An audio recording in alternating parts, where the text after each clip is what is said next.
имрӯзҳо Дилноза Каримова дар саҳнаи ҳунар нест. эҷод ҳам кардан наметавонад. зеро ҷигарбанди 6-солаи ӯ Диёрбек Аминҷонов гирифтори бемории саратон шудааст.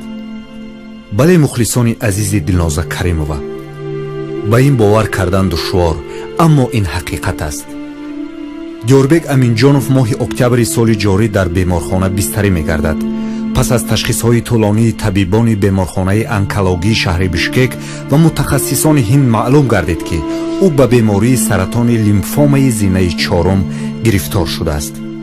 Диёрбек Аминҷонов 2 марҳилаи табобатии саратониро аз сар гузаронид ва алҳол пизишкон дар марҳилаи сеюм ӯро ба ҷарроҳӣ омода мекунанд. Мы клинически поставили ему диагноз, и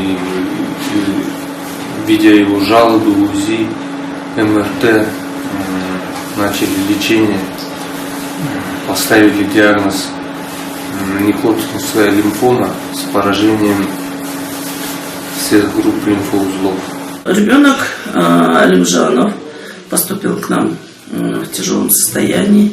Да, очень, конечно, обидно, что на сегодняшний день у нас таких больных, которые поступают привозят своим ходом родителей и желают лечиться в данной клинике, очень много. Мы понимаем, что каждый родитель – это родитель. И горе, и боль в сердце ребенка, то есть родителя потерять ребенка – это самое-самое страшное. Поэтому в этом отделении у нас самая большая награда, когда родители рады, когда дети живут.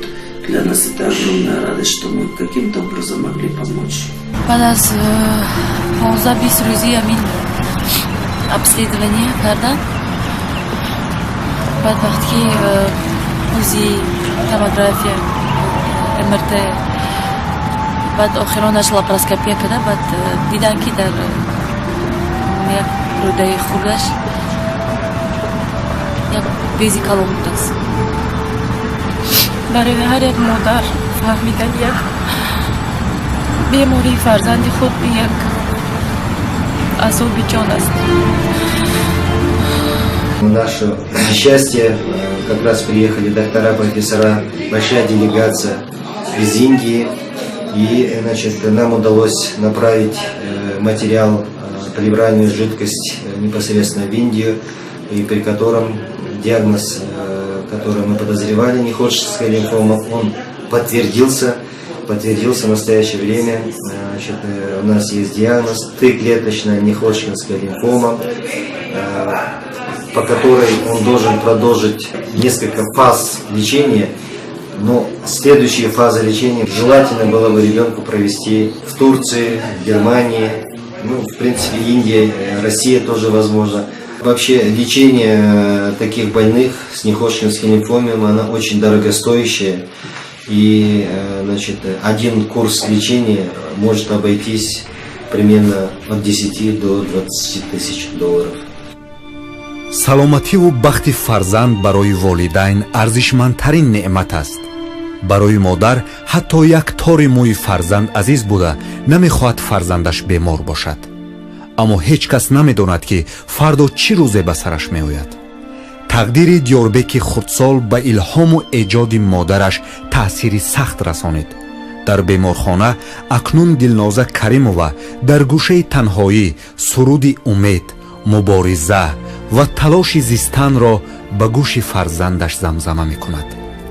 дар ин гардиши тақдир мо мухлисонаш ба Дилноза Каримова аз даргоҳи худованд сабр, қувват ва шифои фарзандашро талабгор ҳастем. бовар дорем, ки ӯ бо фарзандаш дар ин рӯзҳои вазнин танҳо намемонад. ба номи Диёрбек Аминҷонов дар ҷамъияти саҳомии кушодаи бонки Эсхата суратҳисоб боз шудааст, ки алҳол дар экранҳоятон мебинед.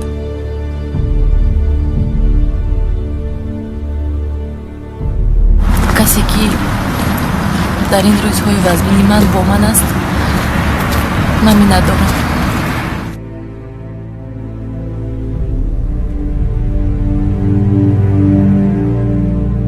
ما با شماییم.